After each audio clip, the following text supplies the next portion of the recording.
आज इस्लामाबाद के red zone में जो बदतरीन दहशतगर्दी का मुजाहरा इमरान खान की टाइगर फोर्स ने किया और बशमूल उनके साथ जो इस्लामाबाद के पुलिस थी वो खामोश होकर तमाशा देखती रही। इस्लामाबाद की पुलिस को ये पहले से पता था कि ये लोग यहां पर आ रहे हैं। इस्लामाबाद की पुलिस 3-4 घंटे से ये तमाशा देख रही थी। आपको पता है कि ये लोग अभी फौरी तौर पर अचानक नहीं आए, ये 3-4 घंटे पहले से यहां मौजूद है। ये नाकामी है इस्लामाबाद की पुलिस की, ये नाकामी है वजारत दाखिला की, और सिंध हाउस पे हमले को हम सिंध सूबे पे हमला समझते हैं। शेम। हम समझते हैं कि इससे बदतरीन मिसाल कभी जिंदगी में नहीं होगी कि एक सरकारी इमलाक पर इस तरह धावा बोला जाए। और जो कुछ दिनों से तमीद बांधी जा रही थी पीटीआई के वफाकी वुज़रा फरमा रहे थे कि किस कानून के तहत सिंध की पुलिस सिंध हाउस में तैनात है। आज उसका जवाब पीटीआई के इस हमले में, जिसमें पीटीआई के एमएनएज मौजूद थे, पीटीआई के 2 एमएनएज जो इस पूरे जो दहशतगर्दी का ये हमला था इसमें मौजूद थे, दोनों का ताल्लुक कराची से है, फहीम खान और अताउल्ला। इनको सब ने देखा है, आपकी कैमराज ने देखा है।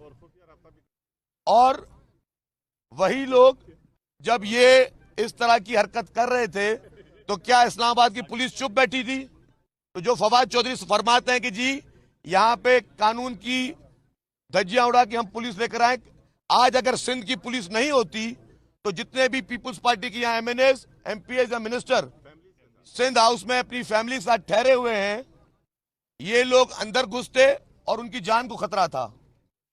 मैं समझता हूं कि जिस तरह अददी नंबर से इमरान खान शिकस्त खा चुका है, अब वो क्लैश चाहता है। वो चाहता है कि कोई इस तरह का माहौल क्रिएट हो कि हम भी इस तरह की नीची हरकतें करें। लेकिन हम, क्योंकि हम पाकिस्तान पीपुल्स पार्टी के वर्कर हैं, हमारी लीडरशिप ने हमें कहीं क्लैश का पैगाम नहीं दिया, वरना ये कॉज हमें पता थी, हम भी अपने वर्कर यहाँ जमा कर सकते थे और इनकी सही तरीके से धुलाई हो सकती थी। लेकिन क्योंकि हमारी लीडरशिप की तरफ से हमें मना है तो इनकी धुलाई हमने नहीं की। लेकिन मैं फिर ये बोलता हूं कि इमरान खान, आपको शिकस्त नजर आ रही है और आपको फौरी तौर पर मुस्तफा होना चाहिए, आपको इस्तीफा देना चाहिए। और मैं अपील करूंगा इस्लामाबाद हाई कोर्ट से और सुप्रीम कोर्ट से, जो आज रेड जोन में ये खुलेआम दहशतगर्दी का वाकया पेश आया, इसका फौरी तौर पर नोटिस लें और फौरी तौर पर जो भी वफाकी वुज़रा हैं और जो भी एमएनएज इसमें मुलविस हैं उन सब के खिलाफ पर्चा काटा जाए, उनको फौरी तौर पर अरेस्ट किया जाए। वरना अभी हम पीसफुल हैं, हमें मजबूर ना किया जाए कि इस तरह के वाकयात हम भी शुरू कर दें, जो कि हम करने के इस वक्त मूड में नहीं हैं, क्योंकि हमारी लीडरशिप की तरफ से हमें मना है। लेकिन हमें मजबूर ना किया जाए, हमारे सब्र का पैमाना लबरेज ना होने दिया जाए। जो भी सियासी चीजें हैं वो ऐवान में होनी चाहिए, ऐवान के अंदर अपने आप को डिफेंड करें। अगर आपके पास जो भी सो कॉल्ड अक्सरियत है ऐवान में है, लेकिन अगर आपने जहां पे लोगों की फैमिलीज रही हुई हैं वहां पे इस तरह के दहशतगर्दी के हमले किए तो घर आपके भी महफूज नहीं होंगे। फिर बन्नी गाला भी हमने देखा हुआ है और प्राइम मिनिस्टर हाउस भी हमने देखा हुआ है। फिर देखते हैं आपको कौन माई का लाल बचाता है। तो बराए मेहरबानी शराफत से बोल रहे हैं, इस तरह का वाकया दोबारा रिपीट नहीं होना चाहिए, वरना फिर हम भी मजबूर हो जाएंगे। अच्छा शर्जील साहब, ये बता दीजिएगा,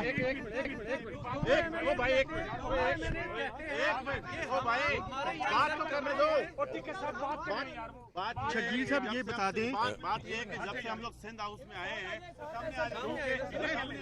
जब से हम लोग सिंध हाउस में आए हैं रह रहे, तो अमूमन शाम को कोई पिक या बंदर कुछ आ जाते हैं, तो वो रोज की रूटीन थी। आज ये आ गए, इशू कोई नहीं है, लेकिन अब अल्लाह करे इनको बोला धमाधम मत करें।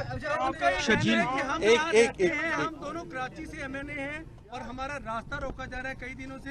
हम तो अंदर आने के लिए आए थे, जब रोका गया तो उसके लिए आप बुकिंग एक काम कर लें, उन्होंने जो बुकिंग की हुई है उसकी रसीदें दिखा दें, जो उनके रूम्स यहाँ बुक हैं वो दिखा दें। ये अच्छा, उसके साथ जो बाकी लोग आए थे वो क्या उनके बाराती थे? अच्छा शर्जील साहब ये बता दें, अभी कौमी असम्बली का इजलास नहीं बुलाया गया, लेकिन उससे पहले ये तसादम का सूरत हाल पैदा हो गई है। इससे निपटने के लिए आप लोगों ने क्या कोई हिकमत अमली बनाई है?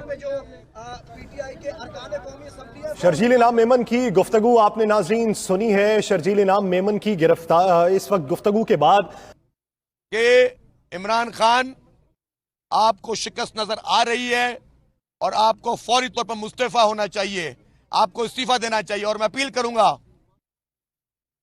इस्लामाबाद हाई कोर्ट से और सुप्रीम कोर्ट से, जो आज रेड जोन में ये खुलेआम दहशतगर्दी का वाकया पेश आया, इसका फौरी तौर पर नोटिस लें और फौरी तौर पर जो भी वफाकी वज़रा हैं और जो भी एमएनए इसमें मुलविस हैं उन सब के खिलाफ पर्चा काटा जाए, उनको फौरी तौर पर अरेस्ट किया जाए। वरना अभी हम पीसफुल हैं, हमें मजबूर ना किया जाए कि इस तरह के वाकयात हम भी शुरू कर दें, जो कि हम करने के इस वक्त मूड में नहीं हैं, क्योंकि हमारी लीडरशिप की तरफ से हमें मना है।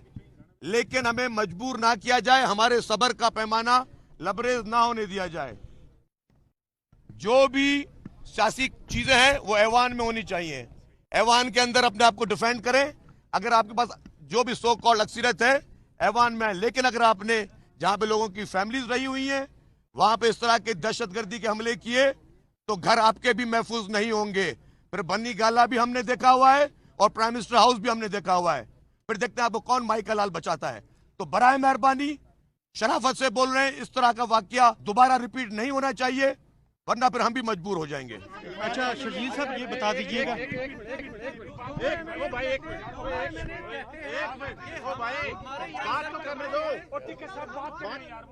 शर्जील साहब ये बता दें, बात ये है कि जब से हम लोग सिंध हाउस में आए हैं,